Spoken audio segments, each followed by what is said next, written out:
Good morning, everybody. Sorry this is late. A lot of stuff going on with the coronavirus and just trying to figure out things for the family and stuff. So I've fallen behind with getting these videos done ahead of time. So where are we? So we did Deuteronomy 1 and 2, 3 and 4, 5, 6, 7. So is this 8, 9, 10? I think this is 8, 9, 10 that we read this morning. It just... it's the Bible to me, and I don't always notice the chapters. But if you were a first-time reader of the Bible and you're going through this, and it might tick you off because the Bible looks very manipulative, a lot of anger and things that are going on. That's without understanding the complete picture. And it may come across and it comes across that way because of the way we treat it at the church and the way we preach it and teach it. It may come across that it's all about the law and obedience to the law. But it's so much more than that. The last chapter that we read today, Moses, or Yahweh through Moses, is telling Israel that there are 4 things that he requires from them. One is that they would respect him to the point that they would want to be like him. He is holy so that they are to be holy, to operate in righteousness, but that they would want to live by his ways. Now, a lot of people consider his ways to be the law, but the law is something completely different. They would do things the way that he would do them. Remember what Moses said about, Lord, show me your ways that I may know you.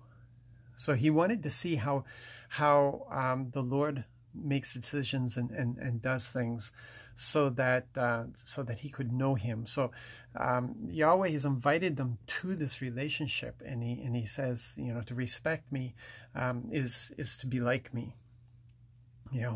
Think like me, make decisions like me, and so on. Another requirement, second requirement, is to love him. Third requirement, to serve him. And the fourth requirement then was obedience to the law. So the law, we can see, was only a part of the overall relationship, because we're talking about relationship. And Yahweh in turn says, for my part, I will be your provider. I will be your protector. I will cause the nations to fear you. I will bring about prosperity. I will make you a prosperous nation. And he can say these things because the law that he has given to them is, if they follow that law, if they obey the law, it's a law that lends itself to prosperity, because it's a law of honor where you honor God and you honor your neighbor.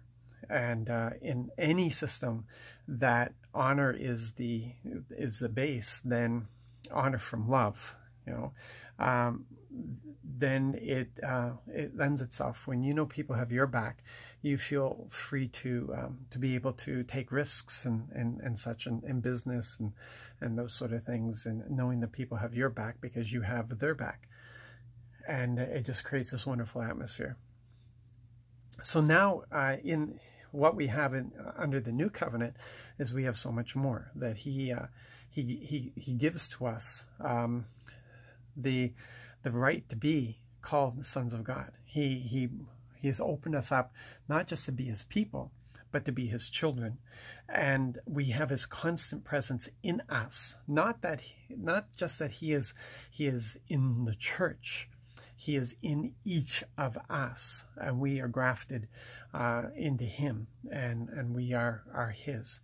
And so it's still this relationship that we're talking about, that we would want to be like him, that we would love him, that we would serve him, because this is a huge mission that we're on with Jesus. And obeying the law, that comes down to, that's written on our heart. So that is not now natural for us. And we know it as the law of love.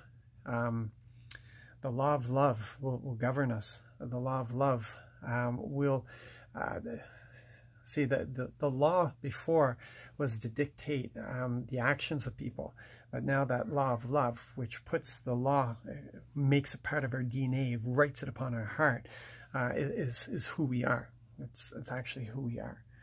So yeah, it's a lot there. It's great stuff.